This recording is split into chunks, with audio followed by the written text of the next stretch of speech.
विजय वडेट्टीवारांचा राज्य सरकारवर हल्लाबोल आहे। भारतीय क्रिकेट टीमला पैसे देण्याची गरज नव्हती असं ते म्हणतायत। तिजोरीत पैसे नसताना पाठ थोपटून घेण्याकरता 11 कोटी दिले असं देखील निशाणा त्यांनी साधलेला आहे। खेळाडू देशाकरता खेळतात, पैशांकरता नाही असं वडेट्टीवार म्हणतायत। मुंबईतील खेळाडूंना बक्षीस दिलं ते चांगलं झालं असं देखील वडेट्टीवारांनी म्हटलंय। स्वतःची पाठ थोपटून घेण्यासाठी छाप पाडण्याकरता खेळाडूंना प्रोत्साहन दिलं, पण आपले अंथरूण पाहून पाय पसरावे असं देखील वडेट्टीवारांचं म्हणणं आहे। प्रश्न हा आहे की त्या 11 कोटीची देण्याची आता गरज होती का? कारण खेळाडू हे देशासाठी खेळतात। 120 कोटी रुपये तसे त्यांना बीसीसीआयने दिले आहेत। एवढी मोठी रक्कम इनामाच्या रूपात दिल्यावर आपली तिजोरीतून पैसे देण्याची काय गरज होती?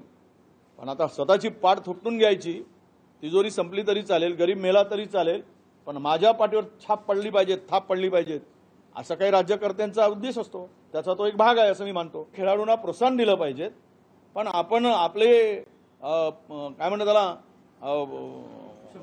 आपली क्षमता असेल किंवा त्याला अंथरूण पाहून बघून पाय पसरले पाहिजे।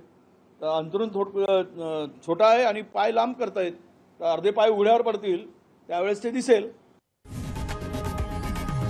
लोकशाही मराठी ऐका, पहा, जागरूक रहा।